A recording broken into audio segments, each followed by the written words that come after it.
Hi, ഞാൻ doctor Nayana. പുതിയൊരു വീഡിയോയിലേക്ക് സ്വാഗതം. നമ്മൾ ഇന്ന് സംസാരിക്കാൻ പോകുന്നത് ലവ് വേഴ്സസ് പൊസസീവ്നെസ് ആണ്. എന്താണ് സ്നേഹം അല്ലെങ്കിൽ എന്താണ് പൊസസീവ്നെസ് എന്ന് നമുക്ക് മനസ്സിലാക്കാനായിട്ട് ശ്രമിക്കുക. ഇത് തമ്മിൽ വളരെ ഒരു ചെറിയ നാരോ ലൈൻ മാത്രമാണ് ഉള്ളത്. അത് തീർച്ചയായിട്ടും നമ്മൾ പലപ്പോഴും പൊസസീവ്നെസ്സിലേക്ക് പോകാനുള്ള സാധ്യത വളരെ കൂടുതലാണ്. അപ്പൊ അത് നമ്മൾ മനസ്സിലാക്കി അതിൽ നിന്ന് പിന്നോട്ട് മാറുന്നത് ഒരു ഹെൽത്തി റിലേഷൻഷിപ്പ് മുന്നോട്ട് കൊണ്ടുപോകാനായിട്ട് നമ്മളെ സഹായിക്കും. എന്താണ് സ്നേഹം? നമുക്കൊരു കാര്യത്തിനോട് അല്ലെങ്കിൽ ഒരു വ്യക്തിയോട് തോന്നുന്ന ഒരു ഇമോഷണൽ അഫെക്ഷൻ ആണ് ലവ് അല്ലെങ്കിൽ സ്നേഹം എന്ന് പറയുന്നത്. ഒരുപാട് കിട്ടുമ്പോൾ മതി എന്ന് തോന്നുന്നതും കുറയുമ്പോൾ വീണ്ടും വീണ്ടും വേണം എന്ന് തോന്നുന്നതുമായ വളരെ സ്ട്രോങ് ആയിട്ടുള്ള ഒരു ഇമോഷനാണ് സ്നേഹം എന്ന് പറയുന്നത്. ഈ സ്നേഹം നമുക്കൊരാളോടുണ്ടെങ്കിൽ അല്ലെങ്കിൽ ഒരു കാര്യത്തിനോടുണ്ടെങ്കിൽ അതിനെ വളരാൻ അനുവദിക്കുക എന്നുള്ളത് വളരെ പ്രധാനമാണ്. അതിന് നമുക്ക് സാധിച്ചില്ലെങ്കിൽ തീർച്ചയായിട്ടും അമിത സ്നേഹം കാണിച്ചതിനെ കൊല്ലരുത് എന്നുള്ളതെങ്കിലും നമ്മുടെ മനസ്സിൽ ഉണ്ടാവേണ്ടത് വളരെ വളരെ വളരെ പ്രധാനമാണ്. എത്രത്തോളം സ്നേഹത്തിന്റെ പുറത്താണെങ്കിലും ഒരു വ്യക്തിയെ നമ്മൾ നിയന്ത്രിക്കാൻ ശ്രമിക്കുമ്പോൾ, എല്ലാ കാര്യത്തിലും ഇടപെട്ട് നിയന്ത്രണത്തിലേക്ക് കൺട്രോളിലേക്ക് വരുമ്പോൾ, അത് എത്ര സ്നേഹത്തിന്റെ പുറത്താണെങ്കിലും അത് പൊസസീവ്നെസ് ആയി മാറുന്നു. അത് അൺഅക്സെപ്റ്റബിൾ ആയിട്ടുള്ള ഒരു കാര്യമാണ് എന്നുള്ളത് തീർച്ചയായിട്ടും നമ്മൾ മനസ്സിലാക്കുക. എന്താണ് പൊസസീവ്നെസ്? ഒരു വ്യക്തിയെ മൊത്തത്തിൽ നമ്മൾ ഓൺ ചെയ്യാൻ ശ്രമിക്കൽ അല്ലെങ്കിൽ നിയന്ത്രിക്കാൻ ശ്രമിക്കൽ, കൺട്രോൾ ചെയ്യാൻ ശ്രമിക്കലാണ് പൊസസീവ്നെസ് എന്നതുകൊണ്ട് ഉദ്ദേശിക്കുന്നത്. ഒരാൾക്ക് മറ്റൊരാളെ കംപ്ലീറ്റ്ലി ഓൺ ചെയ്യാൻ സാധിക്കുമോ? The answer is no. പക്ഷെ പലരും അതിനുവേണ്ടി ശ്രമിച്ചുകൊണ്ടിരിക്കുന്നു എന്നുള്ളതാണ് പ്രധാനം. അത് നമ്മൾ മനസ്സിലാക്കുക. നമ്മുടെ റിലേഷൻഷിപ്പിൽ നമ്മൾ അങ്ങനെ പോകുന്നുണ്ടോ എന്നുള്ളത് തീർച്ചയായിട്ടും നമ്മൾ മനസ്സിലാക്കാനായിട്ട് ശ്രമിക്കുക.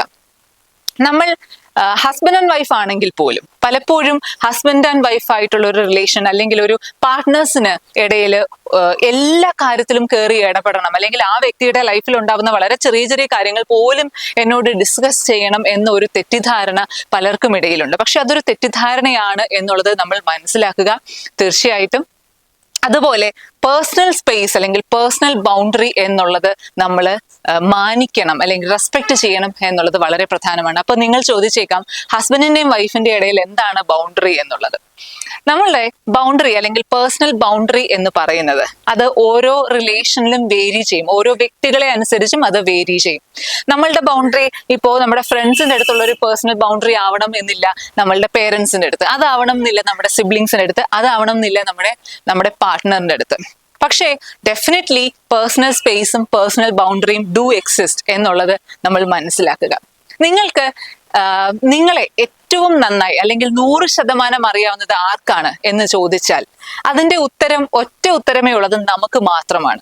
നമ്മളെ 100% അറിയാവുന്നത് നമുക്ക് മാത്രമാണ് എന്നുള്ളത് വളരെ പ്രധാനമായിട്ടുള്ള ഒരു കാര്യമാണ്. അത് നമ്മൾ എത്രത്തോളം സ്നേഹമുള്ള ഒരു റിലേഷൻ ആണെങ്കിലും മറ്റേ ആൾക്ക് നമ്മളെ 100% അറിയാനായിട്ട് സാധിക്കില്ല. അത് അങ്ങനെ തന്നെയാണ്. അതിൽ നമുക്ക് വ്യത്യാസങ്ങൾ കൊണ്ടുവരാനും സാധിക്കില്ല എന്നുള്ളതാണ്.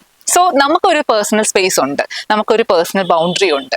അപ്പോൾ ഒരു പരിധിവരെ നമ്മളുടെ ഹസ്ബൻഡ് ആൻഡ് വൈഫ് എന്ന ഒരു റിലേഷനിൽ അങ്ങോട്ടും ഇങ്ങോട്ടും കാര്യങ്ങളിൽ ഇടപെടുന്നതൊന്നും തെറ്റാണ് എന്ന് പറയുന്നില്ല. പക്ഷെ അതിനൊരു പരിധി വേണം എന്നുള്ളത് പ്രധാനമാണ്. ആ പരിധി നിശ്ചയിക്കുന്നത് നിങ്ങൾ തന്നെയാണ്.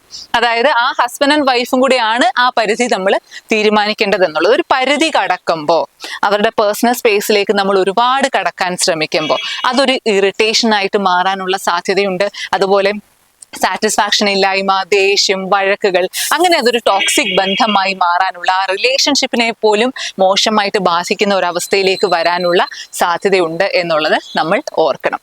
ഏതൊരു റിലേഷൻഷിപ്പിലും, എസ്പെഷ്യലി മാരിഡ് ലൈഫിൽ അല്ലെങ്കിൽ ഒരു റൊമാൻറ്റിക് റിലേഷൻഷിപ്പ് ആണെങ്കിൽ രണ്ടുപേരും ആഗ്രഹിക്കുന്നത് പരസ്പരമുള്ള സ്നേഹവും റെസ്പെക്റ്റുമാണ്. അതല്ലാണ്ട് കൺട്രോളിങ് ബിഹേവിയർ അല്ല അല്ലെങ്കിൽ പൊസസീവ്നെസ് അല്ല എന്നുള്ളത് തീർച്ചയായിട്ടും നമ്മുടെ മനസ്സിൽ ഉണ്ടാവണം. പരസ്പരമുള്ള സ്നേഹവും റെസ്പെക്റ്റും സന്തോഷത്തിൽ നിന്ന് എന്റെ മാത്രം സന്തോഷം എന്നുള്ളൊരവസ്ഥയിലേക്ക്, അല്ലെങ്കിൽ എന്റെ സന്തോഷത്തിന് കാരണം നീ ആവണം അല്ലെങ്കിൽ നീ എന്നെ സന്തോഷിപ്പിക്കണം എന്നൊരവസ്ഥയിലേക്ക് മാറുമ്പോഴാണ് അതൊരു പൊസസീവ്നെസ് ആയിട്ട് മാറുന്നത്. നമുക്ക് ഒരു കാര്യം ഇഷ്ടമല്ല എന്നാൽ കൂടി നമ്മളുടെ പാർട്ട്ണർ അത് ചെയ്യാൻ പാടില്ല എന്ന് പറയരുത്. പക്ഷേ അൺലെസ് ആൻഡ് അൺടിൽ ആ ഒരു കാര്യം നമ്മളുടെ പാർട്ട്ണറിന്റെയോ നമ്മളുടെയോ നമ്മുടെ ഫാമിലി മെമ്പേഴ്സിന്റെയോ മാനസിക ശാരീരിക ആരോഗ്യത്തെ ബാധിക്കുന്ന ഒരു കാര്യമാണ്, നമ്മളുടെ സാമ്പത്തിക സ്ഥിതിയെ ബാധിക്കുന്ന ഒരു കാര്യമാണ്, അല്ലെങ്കിൽ നമ്മുടെ റിലേഷൻഷിപ്പിനെ മോശമായി ബാധിക്കുന്ന ഒരു കാര്യമാണ് എന്നുണ്ടെങ്കിൽ തീർച്ചയായിട്ടും നമുക്ക് പറയാം. അത് പറയരുതെന്നല്ല ഞാൻ പറയുന്നത്. മറിച്ച് നമുക്കിഷ്ടമില്ലാത്ത ഒരു കാര്യവും നമ്മുടെ പാർട്ട്ണർ ചെയ്യരുത് എന്ന വാശി ഒരിക്കലും പറയാനായിട്ട് പാടില്ല. ഓരോരുത്തർക്കും അവരുടെ അവർക്ക് സന്തോഷം തരുന്ന കാര്യങ്ങൾ ചെയ്യാനുള്ള ഒരു ഫ്രീഡം ഉണ്ട് എന്നുള്ളത് മനസ്സിലാക്കുകയും അത് നമ്മൾ റെസ്പെക്ട് ചെയ്യുകയും ചെയ്യണം എന്നുള്ളത് പ്രധാനമാണ്. നമ്മൾ സ്നേഹം എന്ന് പറയുന്നത് ഒരു ട്രസ്റ്റ് ആണ്, പരസ്പരമുള്ള വിശ്വാസം. അത് ഓപ്പൺ കമ്മ്യൂണിക്കേഷനിലൂടെയും ആ വ്യക്തി എന്നെ ജഡ്ജ് ചെയ്യില്ല എന്നൊരു വിശ്വാസവും ഒക്കെ ഉണ്ടാവുന്നത് വഴിയാണ് ആ ഒരു ട്രസ്റ്റ് ബിൽഡ് ചെയ്ത് വരുന്നത്. എന്നാൽ ആ ട്രസ്റ്റ് എവിടെ നഷ്ടപ്പെടുന്നു, അപ്പോഴാണ് പൊസസീവ്നെസ്സിലേക്ക് വഴി മാറുന്നത്. അപ്പോൾ തീർച്ചയായിട്ടും ആരെങ്കിലും ഈ ഒരു ബുദ്ധിമുട്ടിലൂടെ കടന്നു പോകുന്നുണ്ട് എന്നുണ്ടെങ്കിൽ, അല്ലെങ്കിൽ സ്വയം ഒന്ന് വിലയിരുത്തുക, നമ്മുടെ റിലേഷൻഷിപ്പ് എങ്ങനെയാണ് പോകുന്നത്, അത് സ്നേഹമാണോ അതോ പൊസസീവ്നെസ് ആണോ എന്നുള്ളത് നമ്മൾ മനസ്സിലാക്കുക. അങ്ങനെ പൊസസീവ്നെസ് ആണ് എന്ന് മനസ്സിലായാൽ അതിൽ നിന്ന് പിന്നോട്ട് മാറാനായിട്ട് ശ്രമിക്കുക. സ്വയം അതിന് സാധിക്കുന്നില്ല എന്നുണ്ടെങ്കിൽ പ്രൊഫഷണൽ ഹെൽപ്പ് തേടുക.